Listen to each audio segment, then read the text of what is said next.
Ladies and gentlemen, you are now tuned in to Off the Bench London with your hosts, Malcolm the Milkman Noel and Scott the Visionary Home. Only at the clubhouse, where the game never stops. 450 pints, half-price wings, massive screens, and the best staff in the city. Don't forget to like and subscribe. YouTube, Spotify, Instagram, wherever you get your podcasts fixed.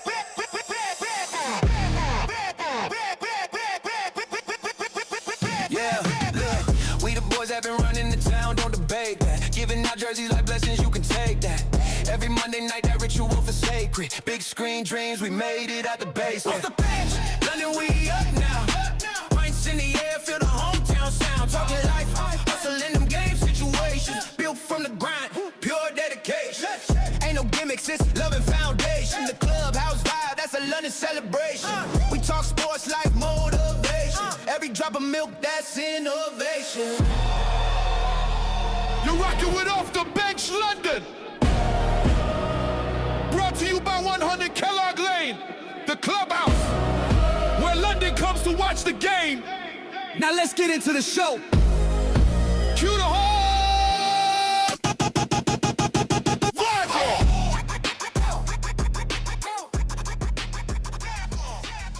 This is different again. We're just moving around. We're in the same room as last time. Understandable, but like, you might as well switch it up. Yeah. Use the whole space. Yeah, exactly. You know what I mean? It's nice. Like, let's say you needed to do, I don't know, you wanted to do like a board meeting. These rooms are perfect for it. Oh, for sure. Yeah. You could set up a Zoom call exactly like this. Boom.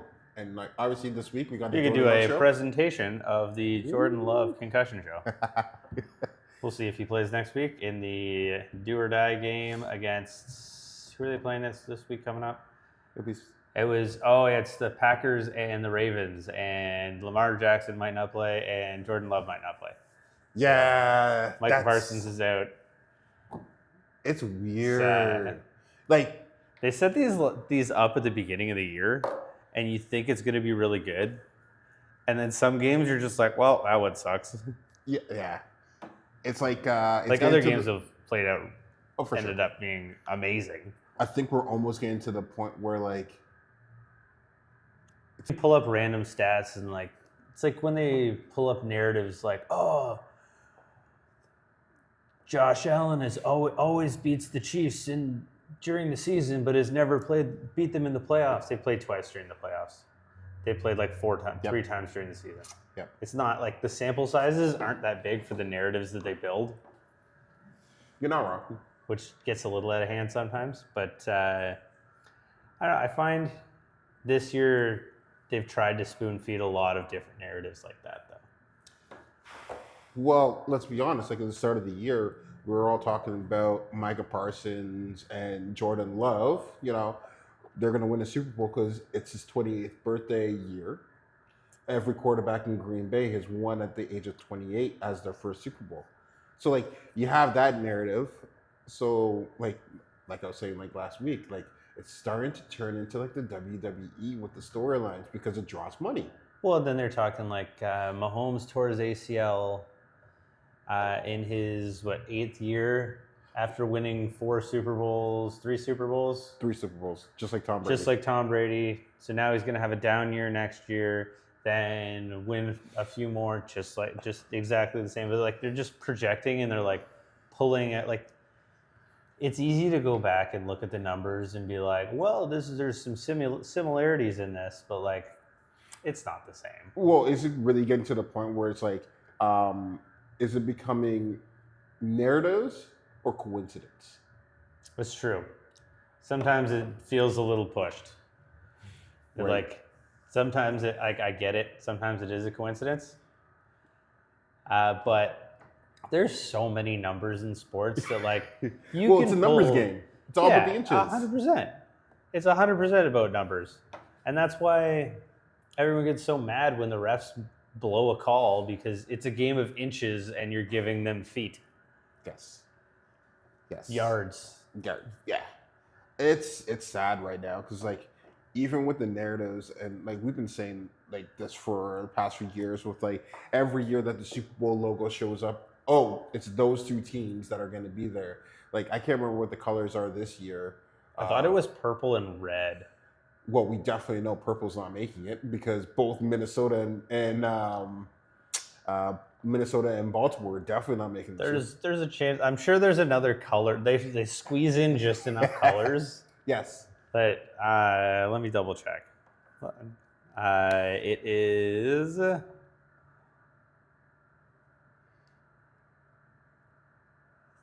All right, this year's Super Bowl logo is. It's blue.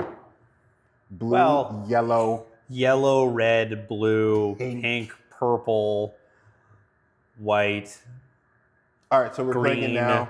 The dominant color is blue. So it's either Buffalo or Detroit. I don't know if Detroit might not even make the playoffs. It's tight for them right now. I don't know.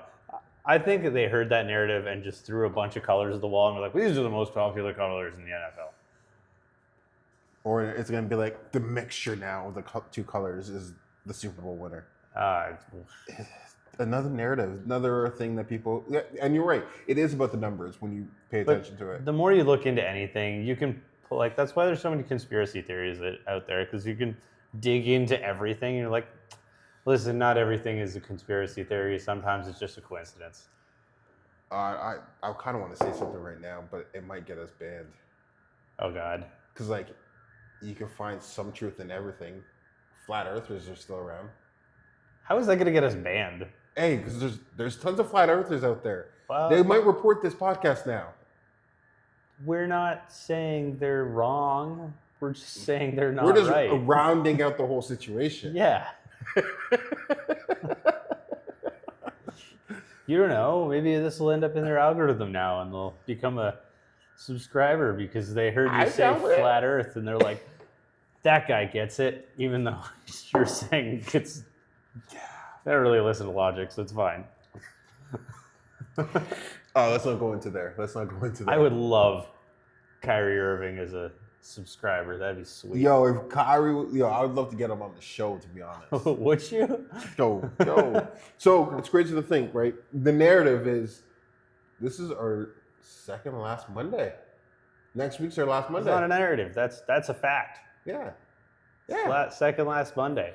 I mean, obviously, we're not going anywhere. No, we're still going to host our podcast. Don't worry. But, like, it might be a little bit different after next week. Yeah, we're not going to have.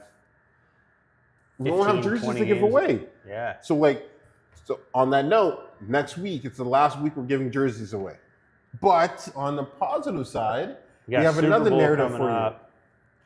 All right, so we got sim rentals. We got tons of prizes going on for Super Bowl. It's going to be wild here. Just reach out to us if you need a reservation for Super Bowl. We'll have some prizes going on as well to make sure that you're a part of the action. But another great thing is, for a Super Bowl, whoever wins the Super Bowl, you will win tickets to go to the parade. Oh, that's sick. Right? So it doesn't matter what type of fan you want to be. Let's be honest. I would love to be at the city that won the Super Bowl. Like, we're talking plane ride out, hotel. You are fully covered. Holy, that's wild. So you heard it here first. From Off the Bench, you have a chance to win tickets to go to the parade of the winning city of the Super Bowl. That's huge. Yeah. So if you're a big fan of whatever team's winning, I know it's not the Bengals, so you don't have to go there. Oh, yeah. You guys are And you don't have to go to Kansas City. So sorry, Swifties. That's kind of a win-win, I suppose. Yeah. So let's go back to our earlier topic. It's funny because another narrative we could be talking about, or storyline, is how everyone on social media got a little crazy after I talked about Jalen Hurts being traded over to the Bengals. Because it's so dumb. Don't even say that ever. Okay, so I agree. He is dumb. Just announcers have been saying it. I've been paying attention to a lot of different people out there that were talking about it. I'm not going anywhere. Jalen Hurts is a Super Bowl winning quarterback. He's an MVP quarterback. I don't want him gone. I think you just really like him gone. No. You just think Joe Burrow is significantly better. He's a different type of athlete.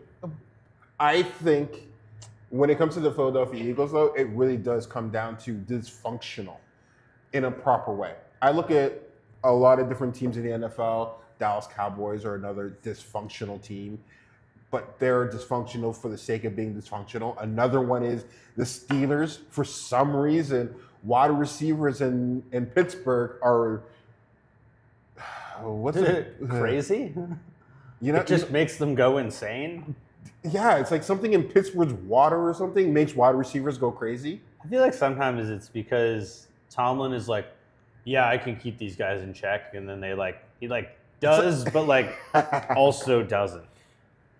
But, Right. He keeps them in check for the most part, and then they just do random stupid things. Hey, Like we're looking at punching you, fans DK. and- We're looking at you. Yeah, But yeah, it's I just- will not call you anything. Wow. But My favorite was when everyone was like, yeah, you just called him by his government name. Aquarius? Aquarius Something? yeah. I don't know. He's smart for short. Who knows? Yeah. He's I feel like he's kind of screwed there, even though he's trying to get out of it. We will see. Who knows what was actually said, but if I know if I was going to be fined $250,000, I would say whatever I can. I would be probably saying the same thing. Yep. I don't think it would work the same for me, Nope. but maybe I'd try it. You're hilarious. But yeah, no, I can't wait for Super Bowl this year. I'm glad that the Eagles or the Pigeons. Yes, we're still the Pigeons. They're even still the Pigeons. They beat up on two teams that were are really beat up yeah, with backup quarterbacks. with backup quarterbacks with zero playoff aspirations. There's nothing on the line. But it Best Okay. case scenario, they lose out and get better draft picks. true. It's just funny because you see those glimpses of like Jalen, of like he can be an elite quarterback, but he's doing it on beat up teams, and it's just like fix the narrative. Like, come on. Yeah. Like, help us help you. I am still a Jalen Hurts. I'm wearing his jersey as we speak. But it hurts sometimes to be a fan. It hurts. Yeah, it hurts. You know what I mean? But overall, I'm kind of happy that the drama's kind of shut down a little bit. AJ Brown's not talking as much as he used to. Yeah, they're starting to quiet those big narratives because Yeah. they need to focus, get into playoff mode. They got a couple wins now, so if they can Bounce can back. keep it together, obviously at this point they're probably going to sit people in week 18. 100% week 18.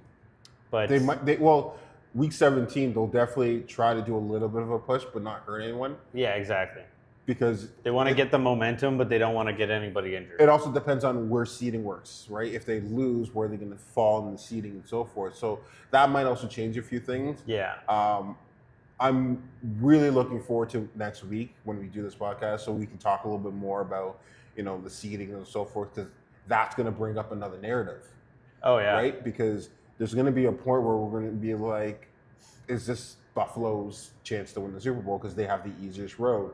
But now, I don't know. saying that, I'm looking at other teams, and I was just having a conversation today about the Jags. Yeah, that was surprising. Like, they've been doing it all year. They've only lost 4 games. They've been shockingly consistent. But it's like under the radar. Like, no one's talking about them. Yeah. No one's really focused. They beat the Chiefs on a weird play. That's true. You That know- was so long ago now. Understandable, but Right. like when you pay attention to it, it's just like the Jags have been consistently good, but we've been also focused on the Giants more because the Giants are more entertaining. So as much as What- we're not talking about the Jags and they're winning, the Giants were losing, and we're talking more about them because it was just electrifying. It's true.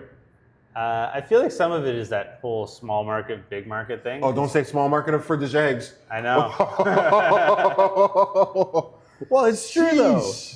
because they're not the first. If you don't know that many Jags fans. You don't like. Obviously, we're nowhere near them. I know a few. Yeah, but I just mean Because of the you players, don't though. hear that much about the Jags in anything. Like they don't make the news nearly as much. They had a really good running back in the day, but other than that, you're 100% correct. There's no real athlete that's drawn people to be a fan of the Jags, unless I mean, Trevor Lawrence is playing really, really like he's got 10 touchdowns in the last 2 games, and you're like, okay, yeah, I guess he's pretty good, but like that's what you expect. It's weird. He's like quietly doing it. Well, I think we started paying attention more at the start of it when Trevor Lawrence first got there because of his resume back in college. Yeah, then he was a born winner. Sonny. If that's a reference to Remember the Titans? Remember the Titans. He was Classic. basically Sonny. I'm just aging myself right now, but yeah, the gray hair wasn't aging you enough. please, I'm a little sensitive, but. If you ever watch the podcast and it's jet black, you know what happened. Visionary over here. I guess I gotta get Just for Men next week. Yeah, Sponsorship. If I come in with a black beard, you'll also know that's what happened.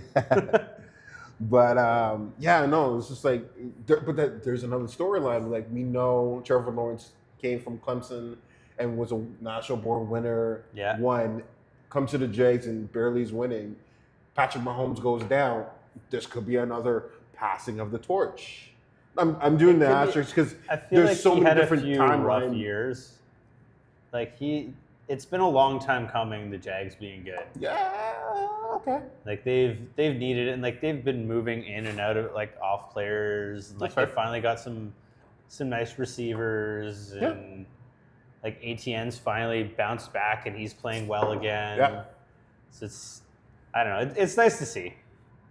Oh no, it's getting to a point where like you're right with the numbers and so forth. There's a narrative for everything. There's a talking point for everything. Exactly. Like And every time we're gonna have a hot take on something. well, and it's not like the game has changed that much. So like there's always going to be a comparison of this guy to another guy. Yeah. Like Joe Burrow being sacked a whole bunch, he's instantly, he's just like Andrew Luck. Is he gonna They're retire? like, is he going to retire? Like, no. That's a comparable right now because people can see that. So Yeah. But there's so many of those things that like every situation has happened before. Yes. So To a certain degree, yeah. like there's very few things that are happening for the very first time. Like, And I don't think we can't really see something happen for the first time really, unless it's like, you know, the Eagles winning the Super Bowl or the Bengals winning the Super Bowl. That's like a finite moment. Like they won the Super Bowl. yeah, but even then they'll be like, it's just like when this team did Exactly. it. I don't know. There's some records that are being broken, and they're like, do they just compare them to? Because everybody, I don't know. It's interesting. The more you dig into the numbers, the more you're like, well, this stat, and this stat are the same. The rest of the stats are totally different. But we're just going to pull the ones that match and say they're the exact same. Yeah. Wow. Well, you know what? We can find any storyline as we want. Well, exactly. And like people think that it's getting forced. To an extent it is getting forced because people need something to talk about, and those storylines are something to talk about. Oh, for sure. And it does kind of make it more exciting. It makes it feel like there's a lot more on the line. Obviously, there is a lot on the line, but it makes it more exciting. And let's be honest, if it's not for the storylines and, you know, certain narratives, we would be in the same boat as like a lot of Toronto Maple Leaf fans. Yeah. Like, there is no storyline, and it's just this year's their year. Yeah, exactly. That's so fun. And then it just gets to the same. Like the NFL's built on rivalries. Yes. Like Caleb Williams was doing community service wearing a cheese grater hat. Oh man, Caleb Williams. I can't believe I'm like seeing this right now. Like, I'm so used to Green Bay owning Chicago Yeah. for so many years, and now Caleb Williams has, Chicago's in the running for the number 1 seed. which is shocking. Yeah. But hey, yeah, I don't know. I think Ben Johnson and him are finally clicking, and it's starting to work. Obviously, they needed some miracles near the end, but we'll get into that. ref. Speaking of ref, there's a lot of that this week. You know what? Let's talk about the first game. Rams at Seahawks, overtime, That 37-38 that was a in lot. overtime. Okay. Speaking of stats, I wrote down some stats there. Tell me how the Rams lost. Okay, so Puka Nacua had 225 yards, 2 touchdowns. 2 touchdowns. Stafford with 457 with 3 touchdowns. Yep. We say that at any other point. Oh, no. The stats get worse. Look at the possession. The Rams had it for over 40 minutes. Yep. The Seahawks had it for what? Just 26. Over, so it's a 14 extra minutes. The Rams had an extra 166 yards. Yep. With 0 turnovers. With 0 turnovers to the Seahawks' is 3. 3. You look at that and you're like, oh, that's insane. There's no way you should lose a game at that rate with those numbers.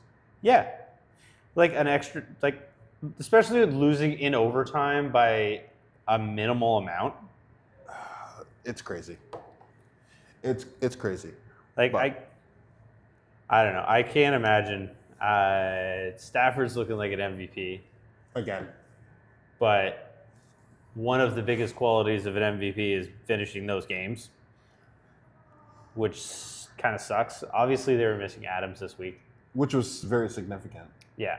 But at the same time, it's probably good that he's not in right now because it's a soft tissue injury and those tend to linger Yep. if you don't actually take time off. Oh, for sure. Yeah. Otherwise, it's going to keep just being a lingering injury, and then he's not going to be able to play in the playoffs when they need him because they're already in the playoffs. It's true. But yeah, I no, think it's wild. That Sam the fact Donald that they needed won. that game, though. Oh yeah, He needed. He's just a winning. He's a winning guy. His Well- record last year was what, like 13-3. Yeah. This year he's 11-3. Here's the thing, though, and we're talking about narratives. It kind of changes the narrative that he's not a winning quarterback when it matters. That game mattered for the Seahawks, and Sam Donald showed up in both the fourth quarter and in overtime, and it was shocking to see. Yeah. Like that 2-point conversion, that ballsy play at the end. I was just like, yo, this is one of the only times that I ever want to see Seahawks throwing it into the end zone and not running it in the end zone. See, I can do another 2-point conversions are totally different. Understand? But hey, No, I totally get it. you know, it's just shocking. 'Cause I mean, they also don't have Marshawn Lynch right now. True. I feel bad for Walker though. Why? He keeps getting it all the way down to the end, and then Charbonnet gets the finish. It's kind of like Saquon Barkley and Jalen Hurts. Not this year. That's true. Rest in peace to the tush push, but Yeah. People, well, I mean, I think it's good, though, that it's not working this year. Because everyone was so mad last year and they all wanted it banned. And then now it's like, actually, no, there's better ways. Like, people have figured it I out. like the variations of the tush push. Sometimes it's like a boot around. Yeah, with Mark Andrews doing the boot around. Another great example was the Baltimore game where they did it, and Snoop Huntley stood in the back like the Aaron Rodgers, and he's like the train conductor. Yeah. Like, it's cool seeing like those variations. 'Cause It's making it exciting. Yeah. It's an exciting. It's not an automatic play anymore. yeah, and it's going back to the way it was when it's like people have figured out how to stop what it is. Yeah. But because everyone knows you have to set this play up, the defense has to set up to stop it. Yes. It opens up so many other things, which is fun. I'm okay with it. It gives you all those weird trick plays and all those exciting things. So after the Thursday night game, we had a break, a 1-day break, and the next thing you know, the Pigeons of the Commanders, 29-18. Hey, I'm glad you said it. Still the Pigeons. Still the Pigeons until they beat a win with a team that's good. Hey, which I don't know if they'll do until the playoffs. you never know. They might figure their stuff out for the playoffs, and Oh, actually, you guys the Bills next week. yeah, in That's Buffalo. going to be a in Buffalo. good game. Yeah. Unfortunately, I can't go. I will be working, but I was hoping to Man. get tickets for that. That Yeah. would have been a good game to go to. But we'll see. Buffalo has a lot of different areas that they need help in. But like this last game with the Commanders, obviously Jaden Daniels was shut down. So you had Yeah. Marcus Mariota. But I think this was one of those. Well, Mariota got injured, didn't he? They did. Yeah. It's just one of those games where it's just like those layups that you have to make. Yeah. They're getting it at the end of their season, so except for next week, where that's actually going to be a game because both teams are going to have to play. And we'll see because like weather could be a factor next week. I don't know. The weather's been weird lately. But it's great to see Saquon finally getting touches and the O-line finally learning. It's Getting like a stride. they needed to go through this storyline to get to a point where they can trust Saquon or something, or trust the O-line. I don't know. I think they just needed a couple layups to get right games. Yeah. Because they've been desperately. Oh, for sure. Yeah. But looking forward, I'm intrigued to see what happens with the Eagles. It's definitely going to be decent. I'm happy that we won that game to eliminate the Cowboys. We will stop calling them Pigeons if they play well against the Bills. They don't have to win. They just have to play really well. No, yeah, for sure. They don't have to be. Well, we'll see after Christmas. Yeah, exactly. So, all right, Packers at the Bears. 16-22. I feel bad for the Packers. In overtime. In overtime. Like, Okay. Malik Willis played well. he played shockingly well. Like, Jordan Love went down. Sorry, bud. But he goes down, and you think they're screwed now. Mm-hmm. But I don't think the Bears were ready for Malik Willis. It was Because it was such a change up from a pocket passing, deep threat quarterback to more of a running quarterback. It changes your entire defensive strategy, and when he goes down, you have to adjust everything. O-line has to adjust. Wide receivers have to adjust. But like, the Packers had to adjust, but the Bears defense also had to adjust. Yeah. Because they're not used to A dual threat quarterback. They're not expecting that because they've been working all week on their game plan for Jordan Love. Okay. He goes down, you get a completely different quarterback, and that's becomes a problem for them. Hot take. Green Bay fans. I personally think Malik Willis played way better than Jordan Love has been playing all year. And the reason why I say it is, and you guys can attack me in chat, say your comments and so forth. Yeah, get them.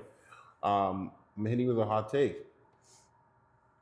When I saw Malik Willis play on Saturday, it was almost like it was to the point where it's just like Malik Willis was making the necessary risks and wasn't screwing them up. Where I've been saying all year, Jordan Love is a risk taker, but he always makes the wrong mistakes, and he uses his defense to bail him out. Yeah. And I saw Malik Willis under pressure, probably trying to get a contract for another team. He was making calculated risks, running the ball when he needed to, and it took It almost was like the Green Bay Packers got better, and then Chicago woke up in the fourth. Yeah, see, like I get that thought process, but at the same time, I think a lot of it has to do with the Bears defense was 100% game planning their play strategy, the way what they've been practicing all week they were was looking at for tape. Jordan Love. Yeah, and they didn't have enough Yeah, tape on Malik. Yeah, exactly. That is definitely 100% a factor. 100%. We will see. But it does make him look really good. Exactly. Like, that's my point. If anything, that makes you go, damn, he's a really good backup because he can hit teams with that changeup. But I'm really impressed by Caleb Williams and how the Bears pulled that off. Like Caleb Williams, I'm trying to like him. I'm trying hard. It's hard. But that team that they constructed in a year works so well for him that it's kind of shocking. I'm happy it's working. Yeah. But damn. Like that, the way they started this year to where they are now, you can see the evolution of Caleb Williams. You can see the growth, the leadership, the he's risk. matured a lot. He's making risk, and we're going to attack him for it because that's what we do. We like to watch players and attack them for them. And they didn't have their Roma Dunze. Yeah. So, like, I look at all of those factors, and it's just like, wow. Like, the Bears could win a Super Bowl this year. That'd be wild. People go nuts. So, and you guys could go to Chicago. That would be sick. It's not even that far. That'd be sick. Yeah, it would be sick. So, and like, let's be honest, there was an onside kick that actually worked. Those are so rare. Like, there's been like 4 or 5 this year, all year. Yeah. And like, that's one thing I feel like they need to not make easier, but like I get it. It's a hard play on purpose. Yeah, it has to be. It has to be because the success rate has to favor the recovering team. Yeah, but at the same time, it makes it so exciting. Right. And then that bomb at the end. Did you see how windy it was? Yes. There was stuff flying across, like towels and cups. And yeah, but it was everything's flying across the field. In Chicago, They're kicking field goals, and it's like. Yeah, but like Caleb Williams' throw, which was against the wind, perfect. It was like he's been training in it all year long. Yeah, it's like there's a reason why he's in the Windy City, so he can throw both ways. He's got an arm. It's fantastic. So I'm looking forward to seeing what they can do in the playoffs. I don't believe the Bears are a suspect team or a fraudulent team because I've seen enough. No, they're exactly what they are. That's what I mean. When I look at the Bears right now, they are the most confident team because it looks like it's a team effort, And with Ben Johnson, I think he runs a tight ship. But and also with Ben Johnson, I look at the start of last year with the Detroit Lions and Jared Goff and how he ended that year. I'm seeing that transition with Caleb Williams now. Yeah. And like obviously Caleb Williams is still going to go rogue every once in a while, but now I'm starting to see. He's getting more of a handle on it, and he's not doing it every other play. Yeah. Like the offense is working with him a lot more, and I think it takes a coach like Ben Johnson who does specialize in those crazy, weird trick plays and like running those intricate offenses that is going to work well for him. As long as he can keep a handle on all of his running around, which obviously he's doing, it's working out really well. True. All right, next game we can talk about. London boy went off. Yeah. Bengals at Dolphins, 45-21. You want to talk about him? Chase Brown. London, Ontario, Chase Brown. Let's go. Diving into the end zone, making crazy runs. He is like his cuts were so nice, and like you look at it and you're like, oh, he doesn't have that many rushing yards, but he's so involved in the passing game. It's awesome. Yeah. Like he is playing exactly like Joe Mixon used to, if not better, because he's actually blocking well too. You know what? Whoever's his coaches or his influences, if he still has any influence in London, y'all have trained Chase to be very, very elite. Yeah. I'm looking at him and like he's poised, he's collective, his cuts are nice. He's not overly vocal on aspects. He's not a hothead. I mean, Well, it was a like- little bit vocal when they were shitting the bed on defense. Sorry, pardon my French, but yeah, that's to be expected Yeah, because they were doing a that's lot on frustration. offense. Yeah, but like when you look at him as like that's kind of what you want, to be honest. I look at him and like He's great. He's a top 10 running back. Yeah, 100%. 100%. Like He was a fantasy football steal. yes. A lot of people are gonna look at him as like, oh, the boy's from London, like whatever. Like he's not gonna. Nah, but he's there's a great. reason why he got drafted into the NFL, right? And I'm not sure if my boy Watson coached him at this point to like even now, but like wow. If he coached him at all, he's claiming full credit. But like Bengals, Man, Joe Burrow, 300. it's a little late. I know. Like Joe Burrow with his 309 yards, 4 touchdowns, great. They finally get it together too late, as per always. They're like, oh, we're out of the playoffs. I think we'll have the best game of our season. but it is against the Dolphins. The most complete game. Well, yeah. The Dolphins are kind of trash right now. Like the Dolphins are up and down. Yeah. They're a mess. They're 6'7" to me. No, stop that. Just stop. But The Dolphins, I don't know if they're going to have a quarterback, a number 1 receiver, or a coach next year. it's gonna be so interesting next It's year. all like I could see all 3 of those disappearing. But clearly they're trying out Quinn Ewers now because they want to get a feel for him because like obviously Tua ain't it. He's leading the league in interceptions. Yeah, but at least Tua will get another opportunity somewhere else, right? Oh yeah, for sure. So that's gonna get to the point. I'm guessing Arizona. Arizona has way too many options right now, though. Way too many options. Like True, but going into the off season, I'm just saying Arizona because he obviously can't play for a cold weather team.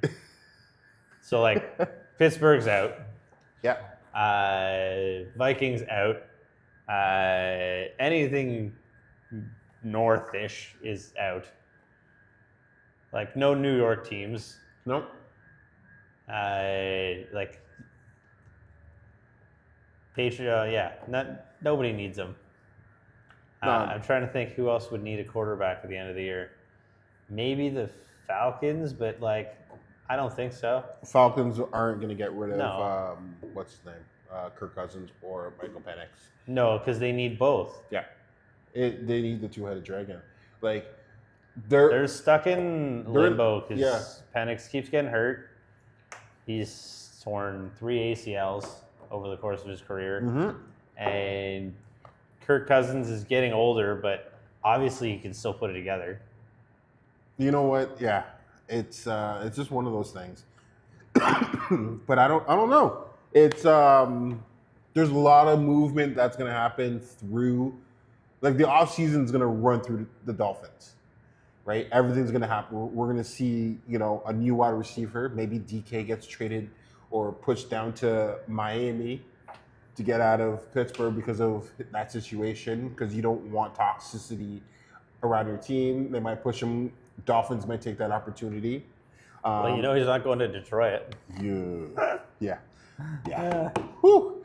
So you see that quarterback wise, there's so many narratives that I don't Aaron Rodgers could randomly be done in Pittsburgh and go to Miami next year. You know, I'm not saying it's going to happen. No, I think if anything, he'll retire. Or he's going to go to Kansas City. That'd be weird. I don't think that's It's possible. Do the last year in Kansas City. That's silly. Hey, but and then we don't know what's going to happen with the Browns quarterbacks. You know what I mean? They have 2 rookies, and then Watson's going to be back next year. The Browns are just a mess. So the only thing they have going for them is Myles Garrett being a monster. I look at the Giants right now, and the Giants might, if I was the GM of the Giants, I might actually trade Jackson Dart because I can get so much for him. I don't think you get that much.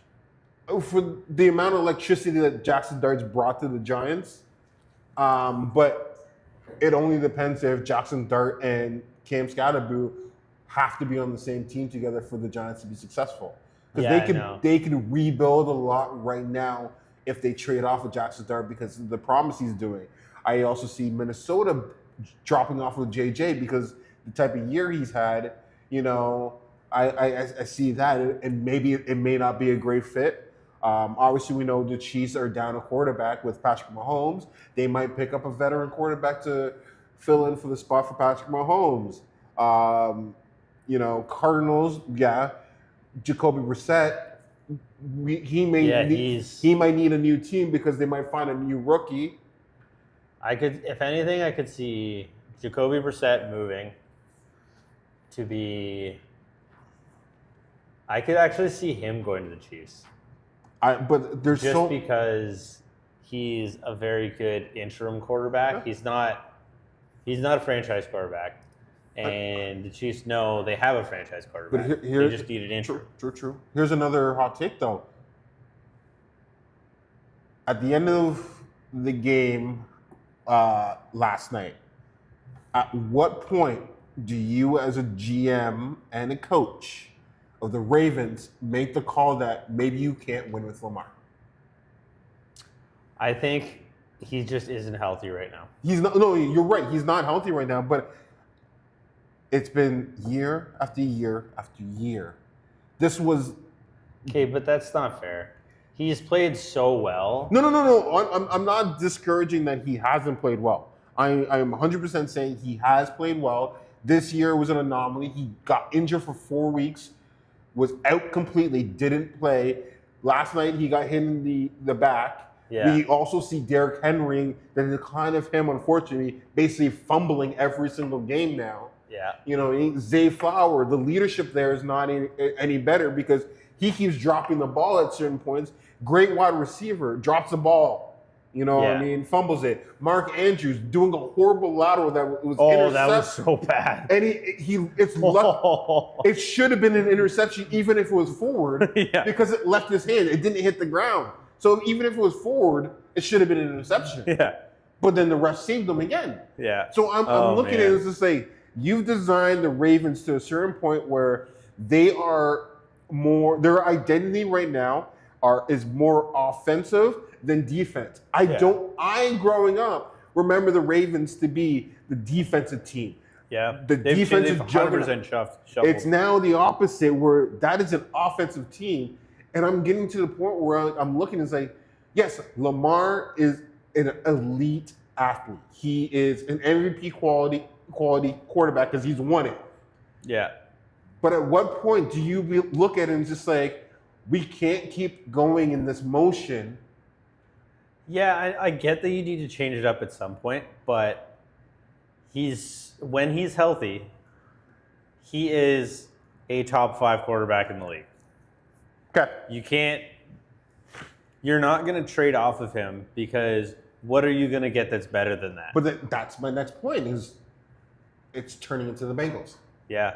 You know what I mean? You have this elite quarterback. You have this elite offense. What wins you championships? Defense. Yeah, no, they 100% need to reach. I don't think it's going to be getting rid of Lamar Jackson, but they need to sort a bunch of stuff out. But at one point, do you have to look at it and just like, all right, Derrick Henry, it's not really working out well. I don't know. It's unfortunate. He's got a fumbling problem, and I don't think they're not using him right sometimes. Like at the end of that game, They could have won that game if they put Derrick Henry back in. Yeah, So what's the point of having him on your team if you're not going to actually use him? yeah, exactly. You know what I mean? Like, I'm sick and tired of seeing you have the elite athlete there, and it's like, well, it wasn't the right situation. Then why did you bring him in the first place? Exactly. You bring him in to pound the ball and finish games, and then you don't do that, and then you don't win. And like Snoop Huntley reminds me exactly like Lamar. So the game style does not change. Put your best players on the field and let them execute. I know we're getting ahead of ourselves right now, but it's like I'm just talking. You're getting excited. I'm just getting to the point where it's like we're talking about shuffling in the offseason. A lot of things are going to happen through Dolphins, and I wouldn't be surprised if the Dolphins, the Ravens, Cowboys, Browns can't really do much. Vikings might make some moves. Titans might make some moves. Jets need to make some moves. Jets need to make moves. Raiders need to make moves. What do you mean? Gino's so good. Just blame it on him. I'm just saying, like, looking at that, a lot of things are going to happen. Oh yeah, there's going to be so much change. It's running through the Dolphins, and it might shake up the whole league. Well, it's like dominoes. It's like when like the first coach gets fired. Yes. When a good coach gets fired, everyone's like, "Oh, we should fire a coach and get that guy." Yeah. And then it just trickles down. So, all right. Bills at Browns, 23-20. This is too close of a game for the Bills. It was. I don't care, like, yeah, we can do it Shadur time and all that. It was not Shadur time. But No, he didn't play that great. Myles Garrett is still one sack away from. I know he got half a sack. Did you see he didn't even touch him? When Josh Allen ran back for like 20 yards and like almost gave up a safety and like kept his arm just out of the end zone, which arguably saved the game. Yes. But yeah, he got half a sack for that because they were like, well, I mean, that's because the way the sacks work, they have to claim the sacks at the end of the game. Yes. And so the other guy was like, nah, like that was both of us. Yeah. Like I get that I touched him and you didn't, but like it's both of us. But yeah, that game should not have been like that. Those types of games, that's a layup for the Bills. Should be. I don't care if we're talking about Myles Garrett, trying to be. Well, that's the thing with the Browns though. Like their offense can be complete shambles all the time, but their defense is really good. So your offense still has to play well, or it's going to be a close game. And Shadur played Or this week. After playing 3 games, he was the #1 in Pro Bowl. He sold the most jerseys this year. Well, This just doesn't make sense. When Sanders is your last name, what do you expect? That's true, but also like that just goes to show you how fed up the Browns were with their whole quarterback situation. That like every year, like we're buying new jerseys. Like I would love to see a Browns fan's closet. Ooh. That's just a time capsule. Yeah, there's 42 different quarterbacks. Yeah. So if you're a fan of the Browns, depending on when you became a fan, Yeah, you got a walk-in closet. every year is a new jersey. Garbage jerseys. Yeah. And it's not even like it could be the same colorway for every single one of them. Yeah. Yeah. Damn. So, next one, LA Chargers at the Cowboys, 34-17. Hey, the Chargers are getting it together near the end of the They're year. slowly getting healthier. Yeah, they're getting it together when they need it. And I think a lot of that has to do with the attitude and culture that Harbaugh is getting into these guys' heads. Instilling them. Okay. It's definitely changing them. Okay. I would argue that, well, who would you say a coach of the year is? I would say either Harbaugh, Ben Johnson, or Mike Vrabel. Mike Vrabel, or why am I forgetting his name? Broncos. Oh, Sean Payton. that's it. There it is. Coach of the year right now. If we're going to say coach of the year right now, there's no other coach as Ben Johnson. Think it's Ben Johnson? Ben Johnson is the coach of the year right now, hands down with the resume. with the team, the record from last year to this year, Ben Johnson has it You clearly. could argue the exact same thing as the Patriots, as Vrabel. Yeah.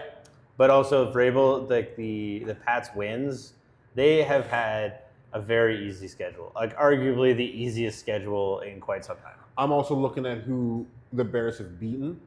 Yeah, the Bears have beaten better teams. So take that in consideration.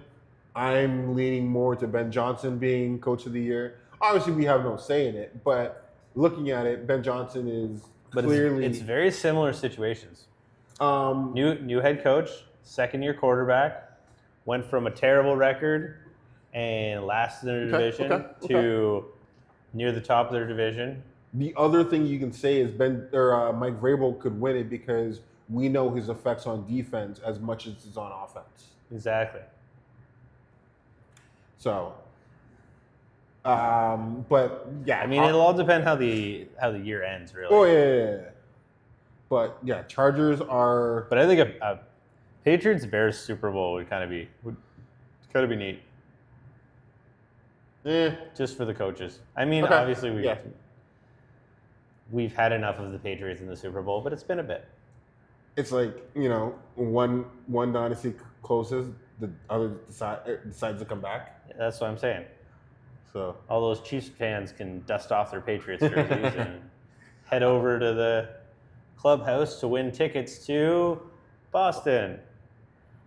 So go to the parade. Cowboys though only dropping 17. I don't know. They're obviously they're out of the playoffs. They're playing like it. They're out of the playoffs for a reason. They've had some injury problems as well this year. Yep. With CD out for basically half the year. And then when he is in some games, he's non-existent. George Pickens is playing really well. Well, he's playing for a contract. Yeah, 100% he's playing for a contract. But also, I think when CeeDee Lamb is in, it makes George Pickens' life a lot easier. Yes. Like, I think George Pickens is a super elite number 2. Okay. I'm down with that. Definitely down with that. The way I view it is Cowboys thought that they were going to win it this year. They thought they were going to win the NFC East. They were playing like it at the beginning. And then they were playing like they didn't miss Micah Parsons. They made some moves during the trade deadline that shocked me a little bit. They were a little bit more aggressive than usual. It's definitely those time will tell moments, and time told that they weren't good. Yeah, there was a lot of telling for the Cowboys, and I'm happy as an Eagles fan and Pigeons fan as well. I got 2 teams. I got 2 teams. They're bipolar. One week that's we're good, true. and the next week we're Pigeons. So we have. Hey, sometimes you're even Pigeons when you win. Yeah. I'm looking forward to seeing the offseason with the Cowboys and seeing if they're going to be a little more aggressive and smart instead of waiting till the first week of the season to make big moves. Seeing where Pickens goes. Jerry Jones still likes the marketing too much.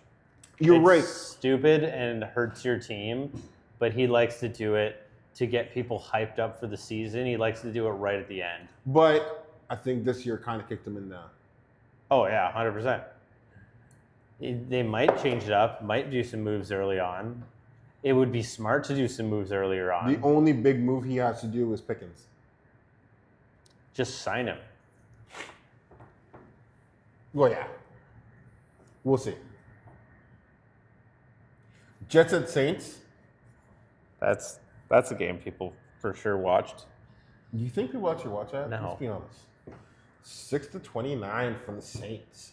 Hey, there's some cool stats, though, that game. Taysom Hill. Taysom Hill, first 1,000 receiving, 1,000 rushing, and 1,000 passing player ever. Mr. 1000.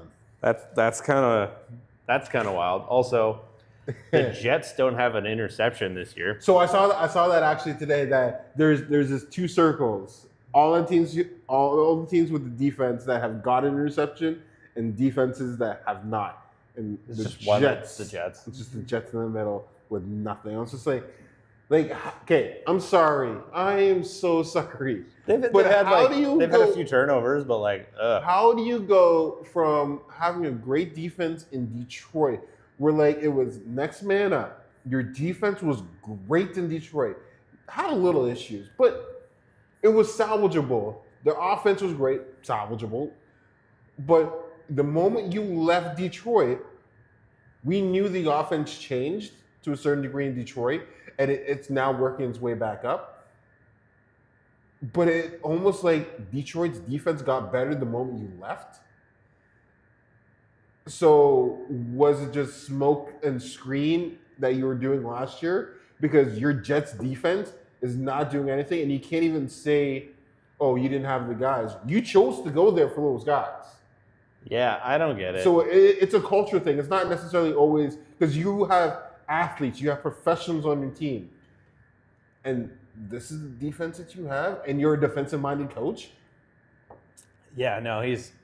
And you This had is Sauce Gardner, and you bad. traded him, and you traded him away. Like I don't think the Jets are just.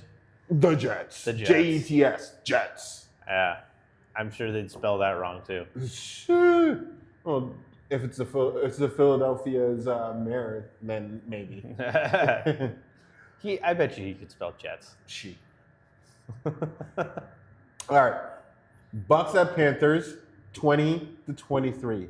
Woo! That's so they have the week 18 is round 2 of the divisional championship Yep. because they're fighting for the division. If the Bucks win next week, doesn't matter if the Panthers win or not. But if the Bucks win next week, then if the Bucks win next week, then it comes down to who wins that last game goes to the playoffs. Who would have? Okay. It's like the Panthers are like younger brother that just pokes you and pokes you and pokes you. It's like, hey, like. No, I think they're in the same kind of position as the Jags. Everyone kind of overlooked them. They were suspect at the start of it, and then they're finally crawling up. And Yeah. it's funny to see. But I think a lot of teams still overlook them. Yes. They're just like, they're not that good. It's gonna harm them. Because like they actually have some quality wins. Like they beat like the Rams, the Bills. Like those shocking, like the Rams, the Bills, the Bucks. Yep. Those are all teams that you're like, oh, those are good teams. Yeah. But I don't know. We'll see how that division plays out. If the Bucks can pull it off and make it into the playoffs, they're kind of haggard. But it'd be kind of fun to see the. I don't think. Let's be honest. I don't think either of them are gonna go very far in the playoffs. No. But Because they'll play like the Seahawks or the Rams or. just looking at it right now, the Bucks are playing. Well, let me rephrase this. Baker Mayfield is starting to play like Sam Darnold last year in Minnesota. Like, and I'm not saying he can't get it done. He's an elite athlete. Baker Mayfield's an elite athlete. But as a team, you guys are dropping the ball right now. Yeah. Yeah, they've just fumbled the bag. Mm-hmm. I mean, it's very hard to be perfect In the NFL, for sure. in the NFL. You like making every play count, everything like mistakes happen, but like they're having more and more mistakes, and those are those mistakes that are leaving teams in games. Yep. And keeping the door open Yep. for teams like the Panthers to. Yes. And the Panthers are capitalizing on those opportunities. And that team, it's just young guys who are just hungry. And they're only going to get better from here. Whether they do well in this playoff next year, they're building a culture. And Yeah. it's that coach there, he's doing what he needs to do. They're playing with house money, whether they do well or not. It's Yeah, next year. nobody expected them to do anything. No one expects them in the playoff in general, and now they have a general shot there. They're a type of team right now where, like, I would say some teams, whether it's NFL, MLB, or FIFA, there's teams out there that are just there so people can spend their money and be a fan of, and then there's teams that are like, oh, we actually have something, like we can build a team that can actually win a championship. And I think the Panthers are transitioning from just being a household name to being a true contender in the next 2 years. Yeah, we'll see. I don't know how sustainable it's going to be, because like a lot of them, they just squeak them through. Yeah. But I think people will pay a lot more attention to them next year. Yes. But that's what I mean. I feel like a lot of these teams, like, they get overlooked. Mm-hmm. And if, let's say, you see you're playing the Panthers, then you're playing the Eagles or the Chiefs or the Bills, or you overlook them. True. Like, there's a lot of games like that where it seems like people are just looking forward to the next week, and they're already counting that as a win before they've even, like, they're already counting the touchdown, and they've turned their head and started running before they've caught the ball. Yep. And that's how they get them. True. So I think there's just gonna be a little bit more attention paid to them now. I'm fully down for that. So, another game we can talk about is the Vikings and the Giants. Horrible game, 16-13. Man, there was a lot. Like, the Giants are like, every time they had a really good play, there was just like, and there's a flag, and there's a hold. Oh, pick six all the way down. Hold. Like, oh, fumble recovery, and I don't know, pass or it was just not good. But hey, they're gonna get the number 1 pick. They're gonna earn it, and they're gonna be really exciting to watch next year. The Vikings, probably not. I'm worried about Justin Jefferson. Like I said earlier, I think either him, one of the JJs is leaving this year. Jefferson's leaving, or JJ McCarthy's leaving. I think JJ McCarthy is too much of a liability. He's not showing enough signs. He's not consistent. No. He's like, just because you're 9 doesn't mean you're 100. Like, Sure. Like, it's bad. And look, I know we're still talking about professionals and all, but it's just like, I don't see the same signs or even glimpses of Sam Darnold or any other coach or any other quarterback that's been in Minnesota. He doesn't look like an elite quarterback. He looks like an athletic guy playing quarterback. Thank you. That's done. All right, we can talk about the next game. Yeah. All right. Moving forward. Chiefs at Titans. Another game we don't really have to talk about. 9-26. The Titans needed this layup. They did not. Actually, they needed the opposite. They needed to lose. Yeah, they really needed to lose. She screwed another team out of getting a better draft pick. Okay. But did you see the Gardner Minshew tore his ACL. Yep. He's out. Week 15, tear ACL. Week 16, tear ACL. Next week, tear ACL again. Yeah, I don't think so. I think it'd be very you know careful. What? I don't wish that on anyone. Yeah. But did you see the refs' calls at the end of that game to like force the under to happen? Yeah. I think there needs to be... Simmons reported, like he walked in and was like, "Hey, yeah, hey, me, I'm reporting. Hi." And they were like, "Oh, yep, that guy, yep, he's reporting. Yep, you got that? Yep, oh, we're good." Flag, that guy didn't report. Like, what? It's almost like there's gambling with the refs. We said it on a previous episode.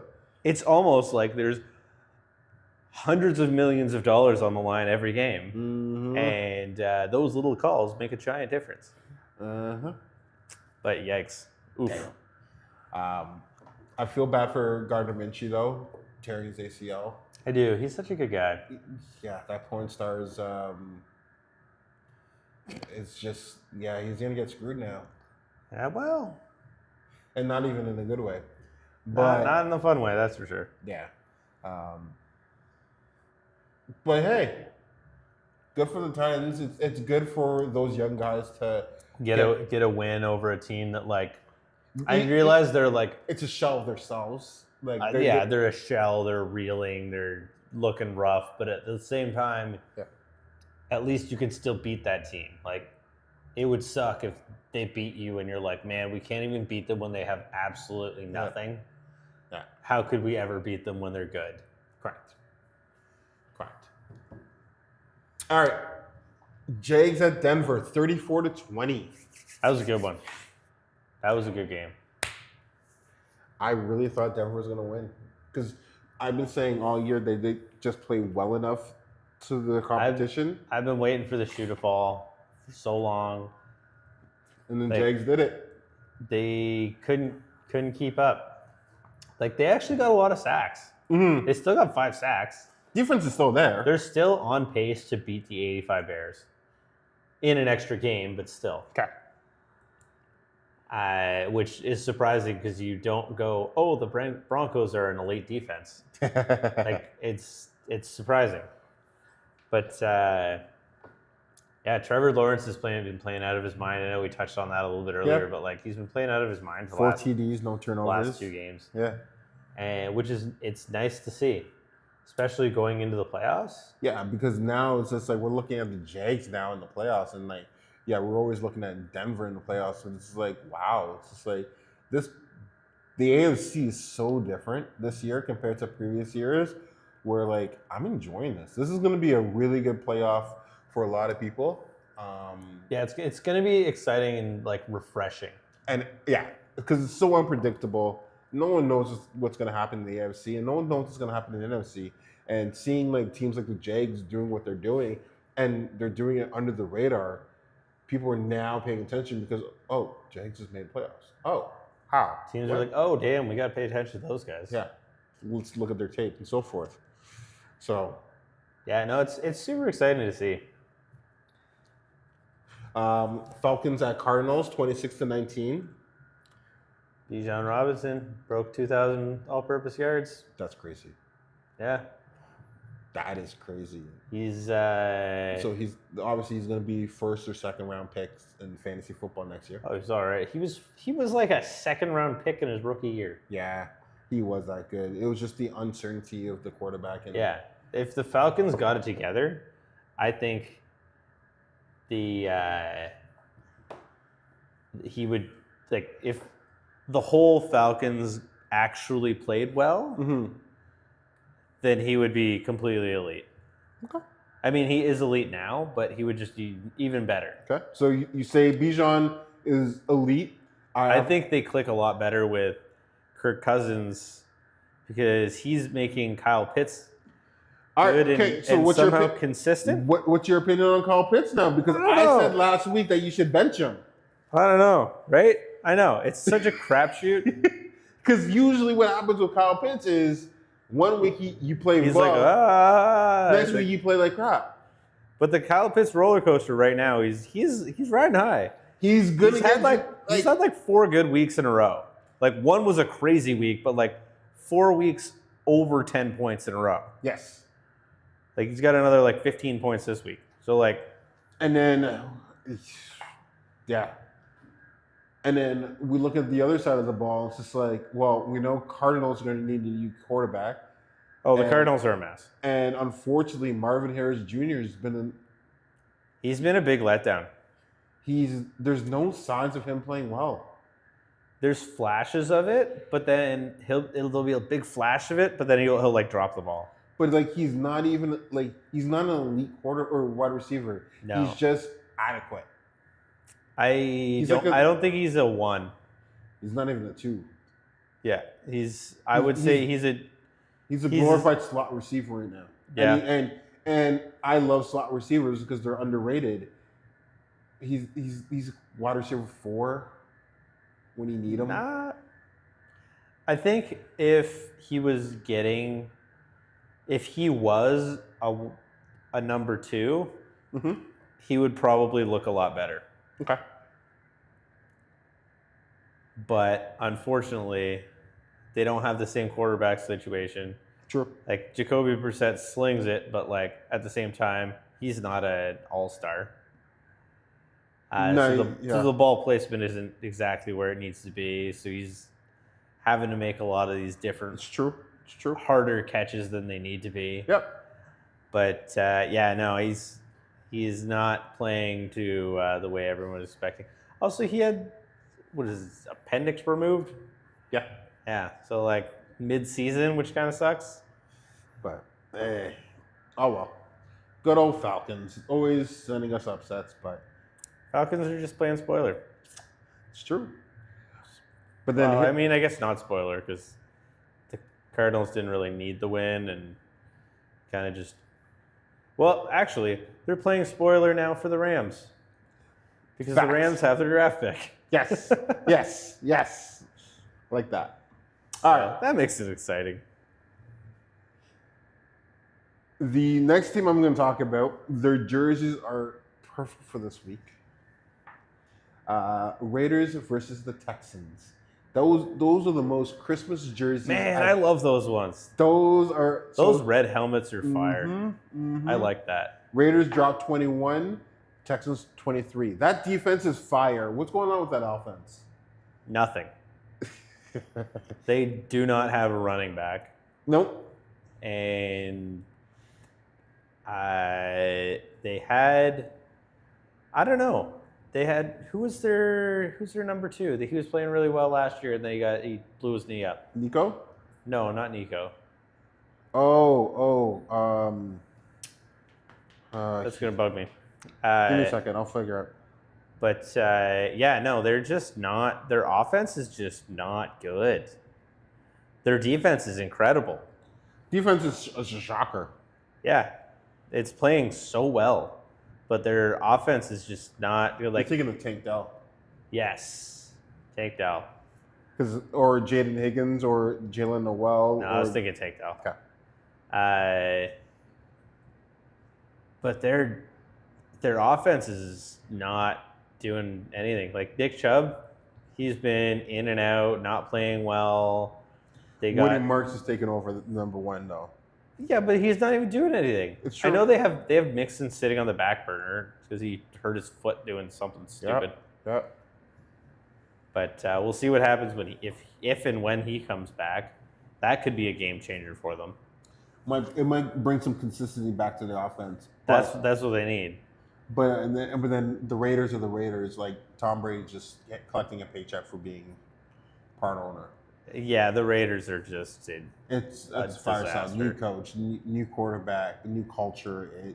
They have to start over again, and they just started over. Hey, on the bright side, there's probably some pretty good coaches that are going to get fired. It's true. We saw some highlights this week from JT.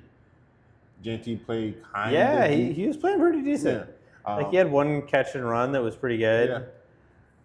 Showing us a glimpse. So we'll see what happens next year once they fix that culture, if they can salvage his career. They need to do that. They need to get a couple receivers. Yeah. At least they have some good There's hope. draft picks, so we'll see. If you're a Raider fan, you have hope.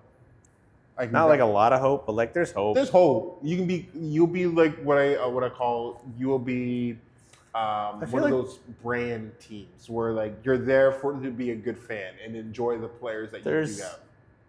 There's always got to be a little hope when you have Tom Brady in your front office. Oh yeah, no question about it. So there's that. They got that going for them at least.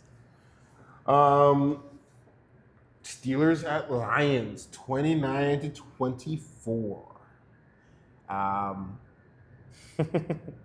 Man, we all thought the Lions had this, but their secondary is just in shambles. Atrocious. Holy. Absolutely atrocious. Like as soon as if a running back, Jaden Warren broke through twice for 45-yard touchdowns.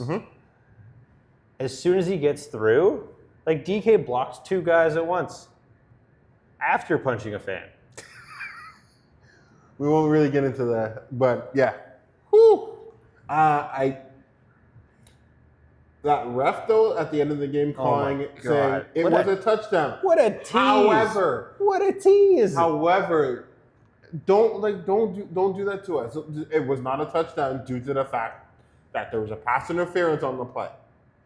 But it wasn't. Don't say it was a touchdown. However, man, why? That was why? horrible. That was horrible. Detroit was robbed. There's no and ifs or buts. Detroit was robbed. Sad. They were and they weren't. They were, They should have won, but there was enough plays that they didn't deserve it. yeah, I can agree to that. Like, you can't say, oh, we were robbed when your defense is getting burnt that bad. Okay. I'm still saying they're robbed. Oh, yeah, no, they were like, that was arguably pass interference, Yep. but like, pass interference, 2 plays in a row, both on touchdown plays, both for the win. So, I don't know. It sucks for the Lions fans because that might keep them out of the playoffs. It's probably going to get the Steelers into the playoffs. Yeah. Because they don't have to win anymore to get their 9-8 record. I know. It's crazy. Again, like, oh my God.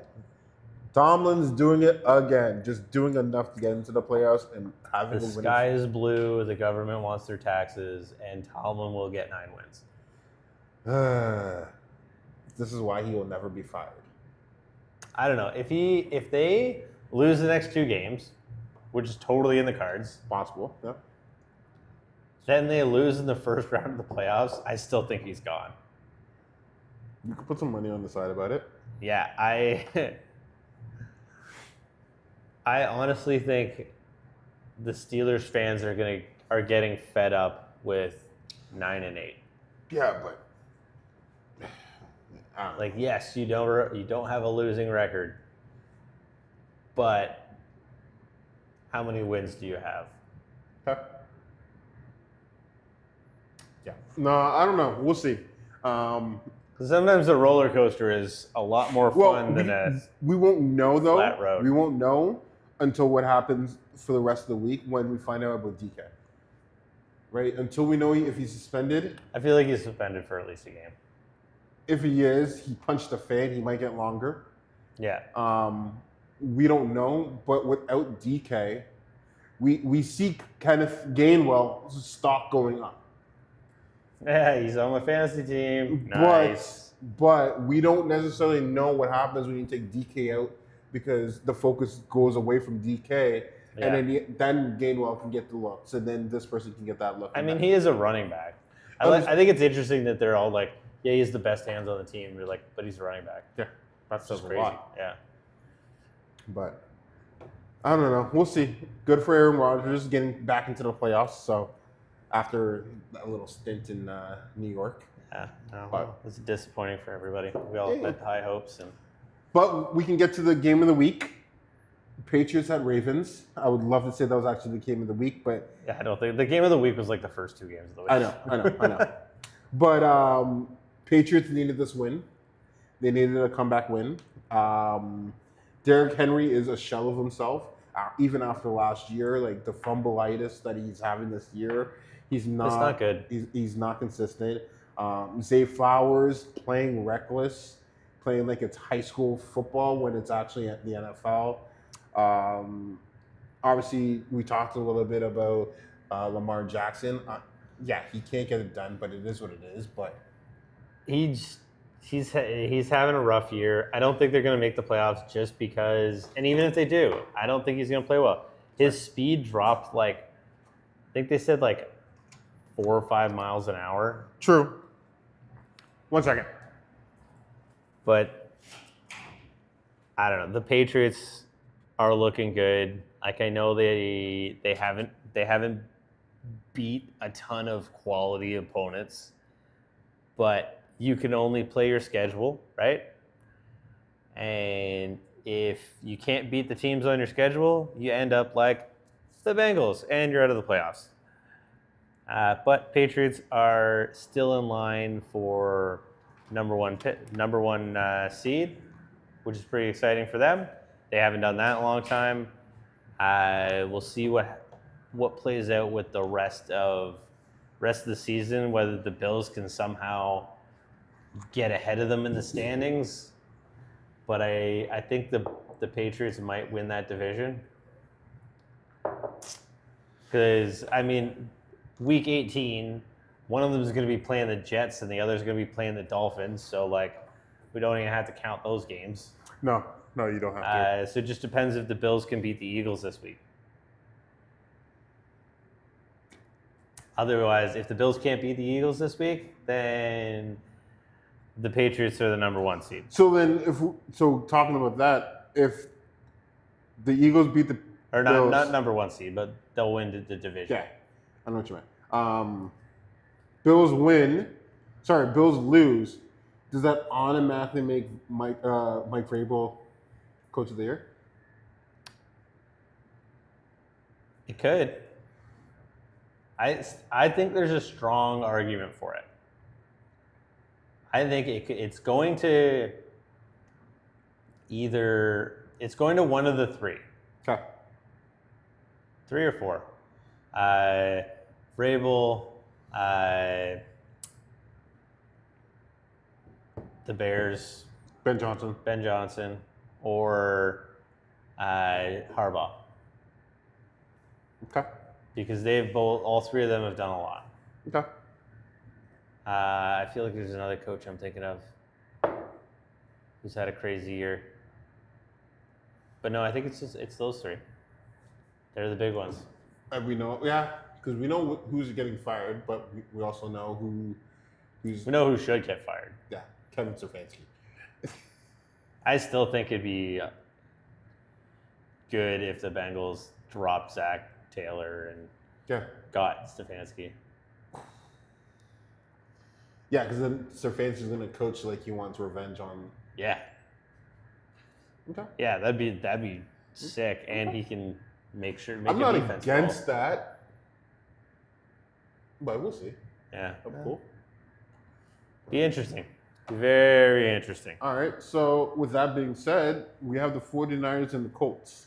Can Grandpa get the Colts back into the playoffs? Let's be honest. No. The answer is no. No, it's the 49ers. They're healthy. Yeah. The 49ers. Well, they're not 100% healthy. They're still down 2 of their best defensive players. Understandable, but it's like the 49ers are now Thanos from Marvel's universe. They're just collecting their inevitable. rings back. They're just getting their rings back. And Yeah. the inevitable is going to be inevitable.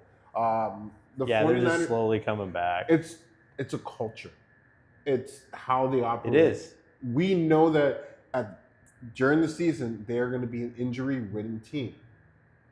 And Because they play hard. And I think, well, I mean, when your defensive coordinator used to be a head coach, like when all of your coordinators are head coach level coaches, that makes a big difference in your organization. Yes. Like there's levels, and all of their coaching staff are just under head coach. If I was any of the coaches in San Francisco right now, I'd stay. There's no point trying to lead to starting your own. No, especially when like some of them have done it and got screwed over in the long run. Like Robert Saleh, great coach.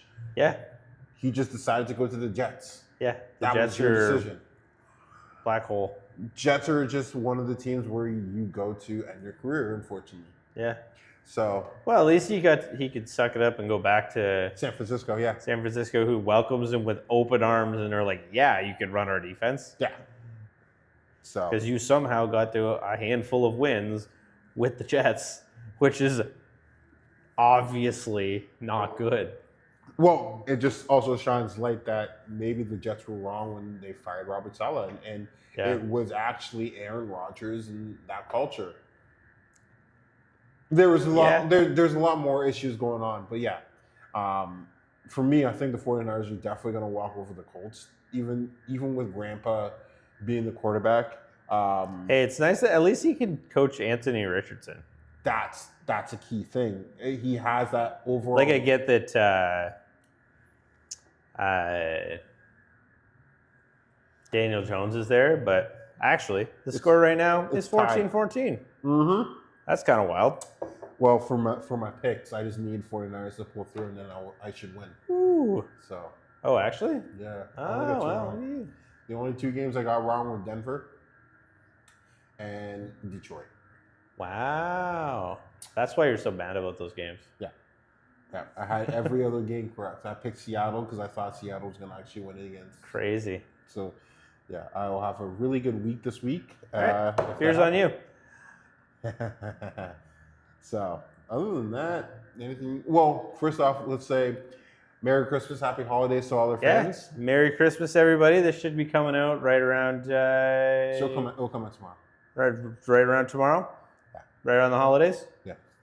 So next time you'll see us, it'll be our last Monday Night Live. Holy.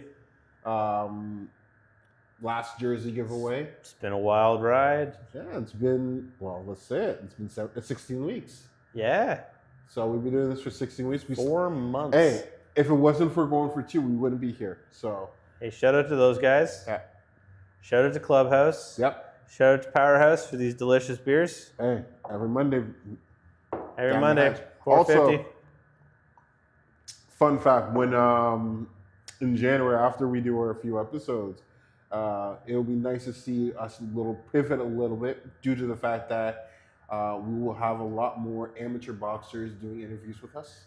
I had a feeling. I was waiting for the announcement so bad.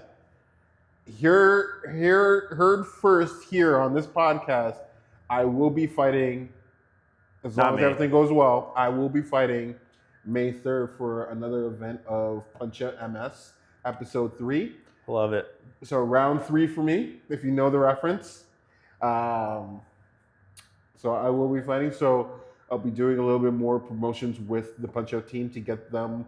We'll have the chair on our podcast. We'll have some amateur boxers that are trying to get in, and we'll just have like a little brief interview with them and get a little bit of insight. So when we're not going to be talking about football, we're still going to be talking about getting off the bench and how people from the community are getting involved. So it'll be a great pivot for our podcast as well. Yeah, I think it's a fantastic way to pivot. Yeah. And I'm excited to see that again. Hey, you know what? Last time you were fighting, I sat next to your mom, and it was hilarious. So maybe I'll even bring. She's a great lady. Maybe I'll bring my mom. Number on the one podcast. fan. You bring your mom on the podcast? I definitely do that. Definitely do that. We're gonna. We should do that. Oh, Mother's Day special. We'll see. Okay. We see a lot of things. We have planned this out in live stream. A lot of things are working out right now. Training camp starts in January, so we'll definitely get a lot more people involved from the boxing community on the podcast and expand in that way, as well as we're also talking about Super Bowl. Let us know if you're interested in going to potentially Super Bowl winning team parade. Reach out to us. We'll have a lot of other prizes going on as well. We're partnering up with Clubhouse to make sure that this year's a great year at Clubhouse. Yeah, it's gonna be a wild Super Bowl. Yeah, I'm looking forward to it. I'm looking forward to a great Super Bowl. I'm looking for a great partnership that we have with Clubhouse. And On that note, should we wrap it up? We gotta get out there, give away this jersey. Somebody's getting a Jordan Love jersey. So don't miss out. Next week's our last week of giving out of jerseys. You don't want to